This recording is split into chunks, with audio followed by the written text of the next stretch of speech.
Ladies and gentlemen, for the first time in my life, I have finally seen Hakeem Jeffries show a little bit of passion, a little bit of backbone, and a little bit of, dare I say, a lack of decorum, which in the scenarios and the times that we're living in is absolutely kind of necessary right now.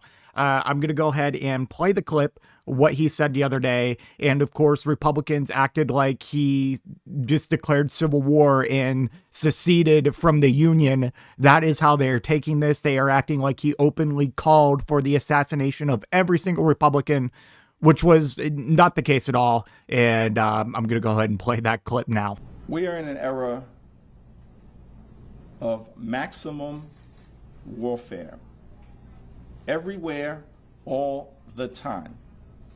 And we're going to keep the pressure on Republicans in every single state in the union to ensure at the end of the day that there is a fair national map. Now, that clip specifically isn't what I'm talking about in the fighting back, backbone, whatever. It was his response to the Republican criticisms of that clip that actually has me going like, damn, Hakeem, I wish you would do this more often. It's nothing too insane, okay? It's nothing that insane. We're going to get into it in a moment, but it is a giant baby step towards the expectations that I have for our Democratic leadership when we are facing an unprecedented threat of just straight fascist authoritarianism. Because you see, when you have one side that will unapologetically tell you that they hate you and that they think you're garbage, low IQ, who also just on a casual Tuesday will threaten to wipe out an entire civilization.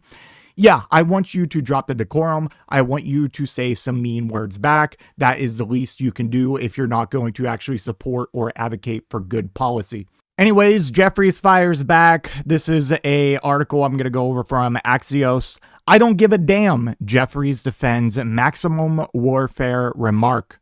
Why it matters, Republicans have characterized the remark as an example of the type of inflammatory rhetoric that can spark political violence following the White House Correspondents Dinner shooting. It was a direct reference to an anonymous source's characterization of the White House's strategy on mid-decade redistricting in a New York Times story last summer. What they're saying as it relates to the comment related to maximum warfare everywhere, all the time, in connection with the redistricting battle that Republicans launched. I stand by it, Jeffrey said at a press conference Monday. Addressing so-called criticism from these phony Republicans, Jeffrey said, "You can continue to criticize me for it. I don't give a damn about the criticism. Get lost." Thank you. This is a very, very, very giant baby step, but like, this is what I want to see. Like, just go out and say what is true, and whatever happens, happens. All right. Like, just stop being so afraid to get yelled at. And when you do get yelled at, this is the perfect response. Like, I don't give a damn. Like, you can criticize me all you want, get lost. So a rare W response from Hakeem Jeffries. State of play, several House Republicans took to social media in the aftermath of the Saturday shooting to accuse Jeffries of stoking a partisan resentment with the comment. Representative Andrew Clyde wrote in a post on X, Hakeem Jeffries called for maximum warfare against President Trump and his administration. The Democratic Party's rhetoric is demonic and dangerous. Bro, when like two Democratic politicians got murked last year, I don't remember which House Republican it was, but they tweeted nightmare on Wall Street. They meant to put Wall Street because Minnesota is a governor and it's a play on like Nightmare on Elm Street. But that is where we're at. Like, I cannot be bothered to be criticized on dangerous or hateful rhetoric when it comes from a Republican. I just cannot be bothered. It is this one almost made me lose my mind because we've talked about this fat potato so many freaking times and the dangerous and straight up genocidal rhetoric that he spouses on a daily basis on X, Randy Fine. It is unacceptable that House Democrats continue to remain silent in the aftermath of his call for maximum warfare everywhere all the time against Republicans, Representative Randy Fine posted on X. Just go look at this dude's Twitter timeline. Like, Every single day, it is something that's either just straight up endorsing the war in Iran or the genocide in Gaza, how Palestinians should all be killed and the blood should be filled with their the blood should be filled with their streets. The streets of Gaza should be filled with their blood. Or how he talks about fellow Congress persons like Ilhan Omar. He says that we should denaturalize and deport her. Like, shut up. Shut up. You are one of the grossest, fattest motherfuckers I have ever seen in my life. We should do maximum warfare against Randy Fine, okay? That is my position. Jesus Christ. Take that however you want. Fine called for Democrats to hold Jefferies accountable. How about we hold you accountable, you fat piece of shit? Jesus. Like, I hate this guy so much. Don't take my word for it. Go and look at what he says on a daily basis. It is straight up evil, despicable, and just disgusting. Political violence in any form directed at anyone, whether that's left, right, or center, is unacceptable, period. Full stop, he said at Monday's press conference. That was Jefferies, not Randy Fine. But yeah, stop playing nice. Stop being afraid to be yelled at, afraid of saying something that might ruffle too many feathers. Because one thing I will tell you that I will forever appreciate about Trump's impact on politics is that he showed you that you can go out there and say whatever the hell you want, no matter how controversial.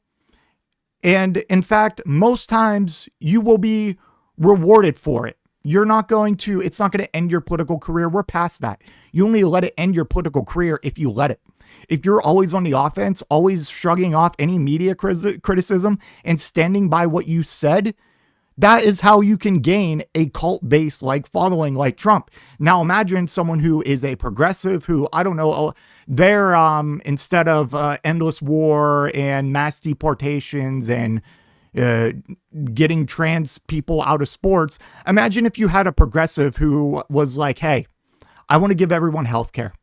I want to give everyone a free education. I want to give anyone who's working, they should have a livable minimum wage.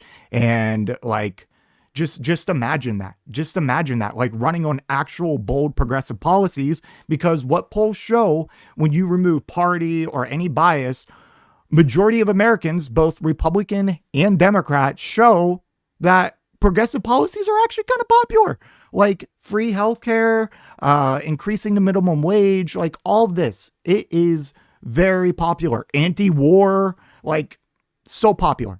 And if we could just have someone who was Trump coded, maybe minus all the pedophilia and rapes and sexual assaults, but if we could have someone who is progressive but Trump coded in rhetoric, oh my God. It would be 50 state sweep. Easy. 100%. Anyways, that's all I have for this one. Let me know what you think in the comment section down below, and I will see you in the next one. If you made it to this point in the video, I just want to give a special thank you. If you enjoyed it, please hit that like button down below. And if you really enjoyed it, maybe consider hitting that subscribe button while you're down there. I want to hear your thoughts in the comment section. I will try to reply to any and all comments that I can. Until next time, watch that video on screen.